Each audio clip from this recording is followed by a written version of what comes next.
here's Brody Brazil. Well, I'm not going to say that any of us could have seen this coming, but on the other hand, when you look at this situation, none of it is really that surprising at all. We've got a Mammoth lawsuit to be settled here. And I say that in terms of the size and scope and scale and nature, but also it's simply the name. Mammoth Hockey is a company up in the state of Oregon. They've been making bags for players for more than a decade.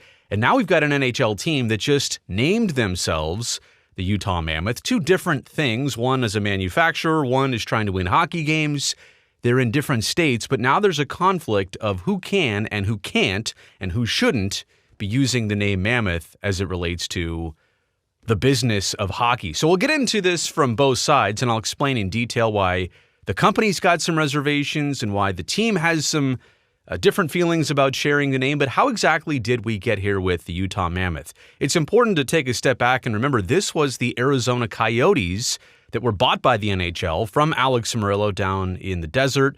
They then turned around and sold this team to Ryan and Ashley Smith, the Smith Entertainment Group up in Salt Lake City, and they did this in the span of basically a spring to a summer to a fall, and last year they played their inaugural season as the Utah Hockey Club. Everybody knew that that was going to be a temporary name. Even though Hockey Club was a consideration for the permanent name, they played that season in Salt Lake City, and during the process, they knew they'd be picking a more permanent name.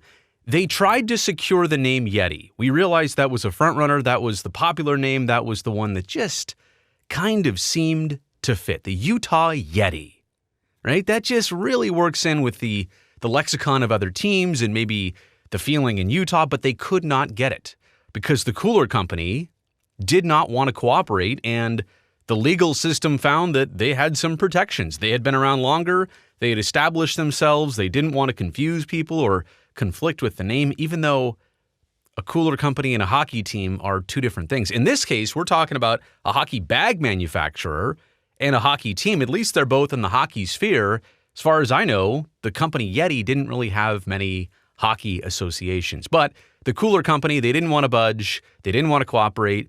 So the hockey team basically had no other choice but to pick a different name. In May 2025, just a handful of months ago, the name Utah Mammoth officially debuts. And during that process, I do believe that the hockey team was aware of the company Mammoth Hockey that makes hockey bags. So let's get into them a little bit more here. This is from their bio section on the website of Mammoth Hockey. And it's just a couple people, right? It's a smaller company. It was started by two founders.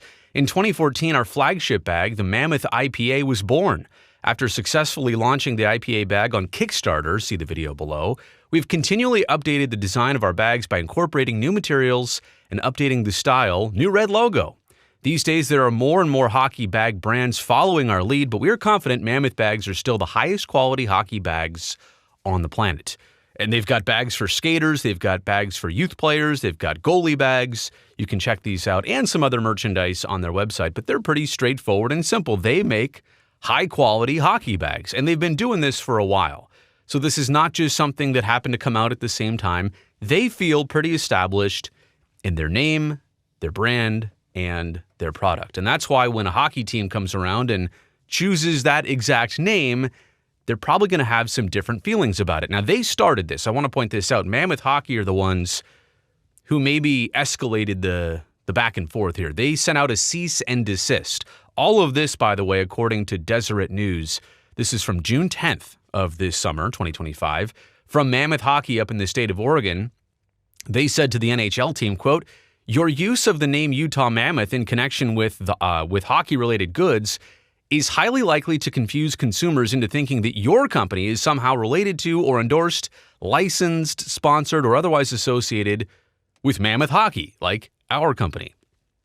Such confusion risks the appropriation of the mark's goodwill that Mammoth Hockey has built up in the mark for more than 10 years. Essentially, again, their branding, their product, their image, their likeness, they're saying, well, we're kind of losing it to you now because you're also jumping in the hot tub at the same time as us. The hockey team's response. This is from the Utah Mammoth. Again, all of this via Deseret News. This was a response just a couple weeks later on June 23rd, 2025. And this is more of a description here. SEG, the Smith Entertainment Group, the owners of the Mammoth and the Utah Jazz, by the way, They claimed that Mammoth Hockey voiced support, both publicly and privately, for the NHL team's use of the name. So basically, they're saying, wait a second, we thought you were cool with this publicly and privately. It referenced a June 7th, 2024 Facebook post in which Mammoth Hockey had a screenshot of an article listing the potential team names with Mammoth circled in yellow. The caption read, "We're pretty partial to this one." Now again, June 7th of 2024 versus June 7th of, let's say, 2025, a lot can change in a year. And maybe when it was an initial idea, they said, oh yeah, well, we kind of like that. That's our name too. Haha, we don't think you'll choose that one. We think, in fact, back then, Yeti was still kind of the predominant name. That was the assumed choice of name that no doubt the hockey team would be probably using. So that's why probably when Mammoth Hockey put that out, they weren't necessarily understanding that, oh, wait, this is really what you're going to call your team.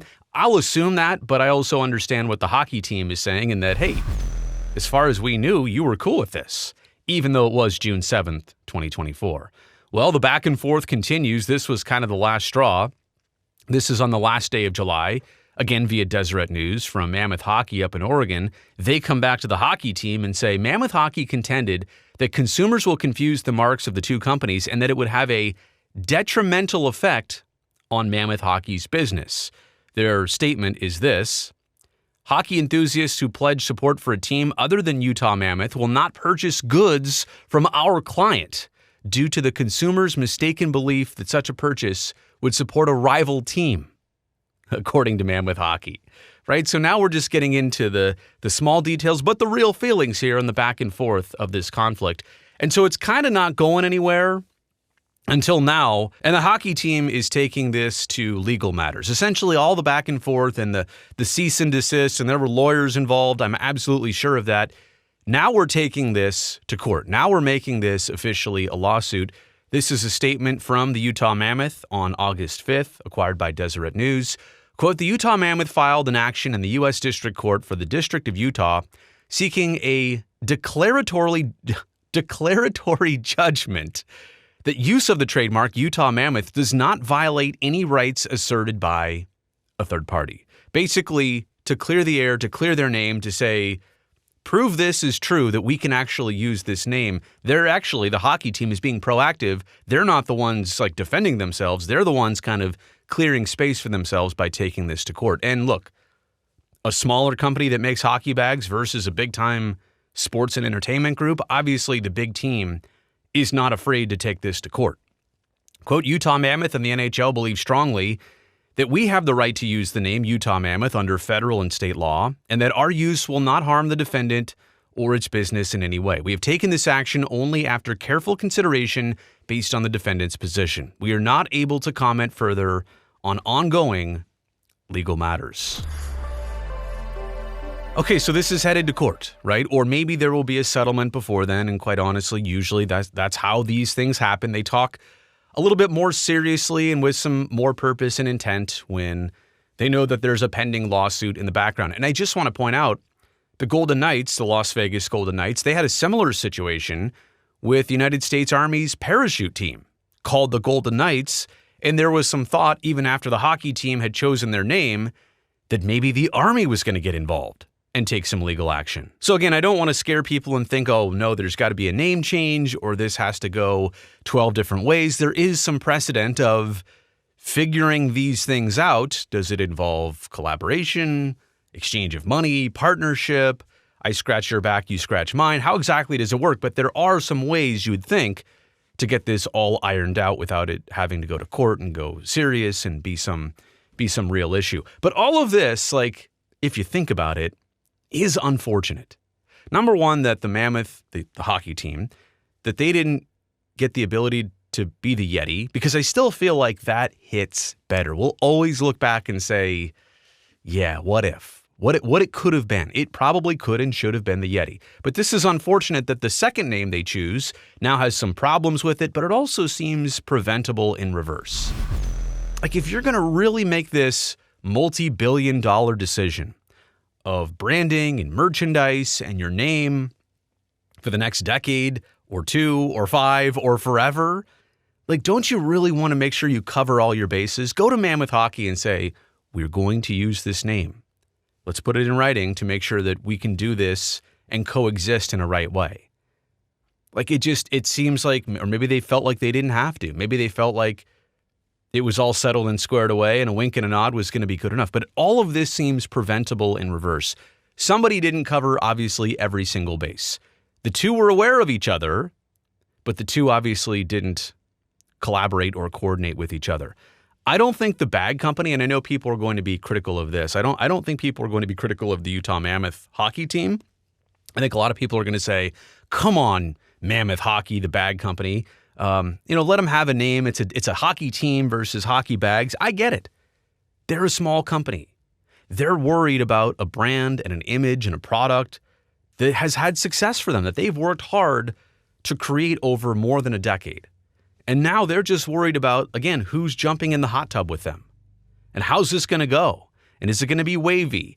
And is this person going to take up too much space in the hot tub? I'll use that analogy. It literally is like, we just don't feel comfortable and know how this is going to go. Of course they want to protect themselves.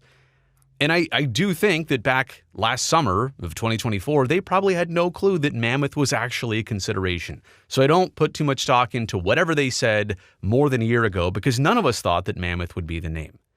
I will actually defend them in saying I understand why they're worried.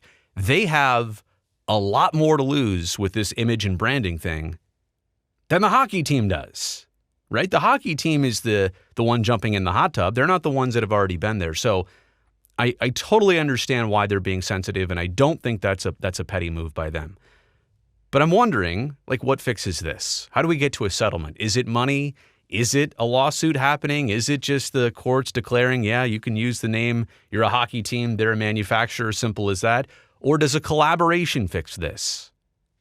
Right? What if Mammoth Hockey makes the bags for the Utah Mammoth and sell them at the store and increase their revenue? And what if that alone is like, all right, now we're greasing the wheel here? Maybe a collaboration fixes the problem. Maybe something fixes the problem that can be sorted out. Maybe none of this is too difficult. But I just wanted to point this out. Nothing has been easy for the Utah Hockey Club, now called the Mammoth, that are also redoing their arena this summer. At least like phase 1 of 3, I want to say, lifting the entire event floor to try and get rid of some of those obstructed seats up high. They're doing so many things, the Mammoth are, and this is, I don't want to say kind of the last thing they needed, their name being challenged before they actually get to play a game with their name. But obviously this is a serious thing. I understand both sides. I feel for both sides. Let me know what you think in the comments section below. And it's not necessarily who's in the right or who's in the wrong here, but what should we do now? We've already arrived at this point. How do we settle this out? How do we sort this away so that everybody can move on and get what they want? Let me know what you think in the comments section below. Also, thumbs up while you're down there. Don't forget, hit subscribe, that button down below, because I would definitely love to see you back here on the channel next time.